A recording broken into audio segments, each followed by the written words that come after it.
I'm Jane Traies. I'm 77 at the moment, but not for very much longer.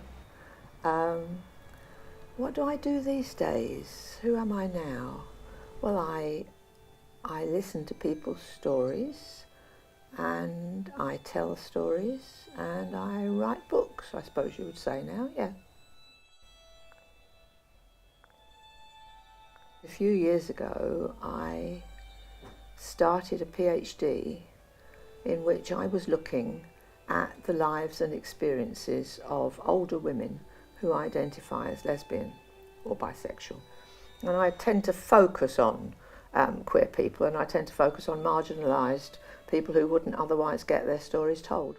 I think it helped me to understand my own story. Yes, that sort of work always does. So slightly cynically, while I was at university, I developed a theory that all postgraduate students are actually studying themselves.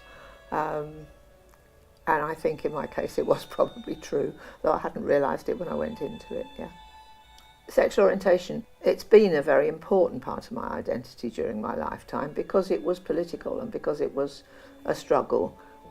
But it was unspoken, it was not talked about. The years after the Second World War, I'm talking the 50s and 60s probably, when heterosexuality was just the given. It was a time when being normal was very important.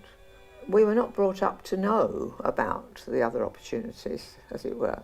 The college and the university that I was at were absolutely stuffed with lesbians and gay men. I mean, there were just half the faculty were gay, but nothing was ever said. It was all whispers. So I think I'd been with my partner about 3 or 4 years, and we were living in a flat, and one day my partner brought a book home, and it was a novel, very unusual for the time, very groundbreaking novel called The Microcosm, and it was a book about lesbians, and we fell on this book and we read it from cover to cover, and in it, it described lesbian social life. It described a club which women went to in London and so on. And so we wrote to the author and we said to her, where do we find these people in your book?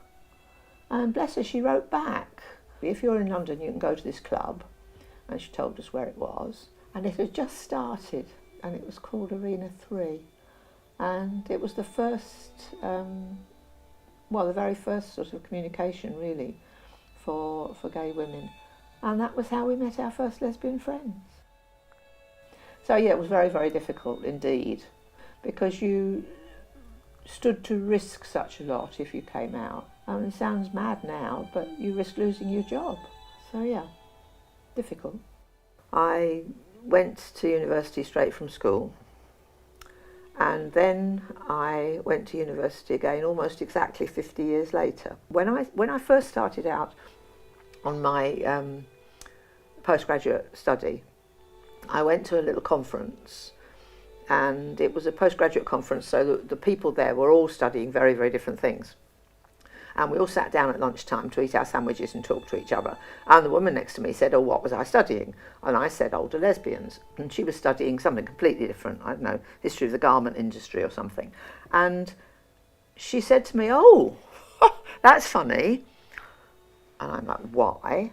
And she said, because, and she told me a story. She had actually got some lesbian friends, and she'd been round to visit them. And while she was there, some other lesbian friends of theirs had come, and they were older. And this girl that was telling me this story said, and you know, I was quite shocked, she said, because I never knew there were old lesbians. And I thought, right, well, if you don't know, then I am onto something. I think ageing gets a bad press. Yes, your body begins to fail, but I have had such a good time. So I would actually say to people, you know, don't look forward to old age with dread. It's just another part. Looking back, I think, oh God, I wouldn't be 15 again for anything. God, it was awful being young. Old age, as the lady said, is not for sissies, but it's okay. It's okay.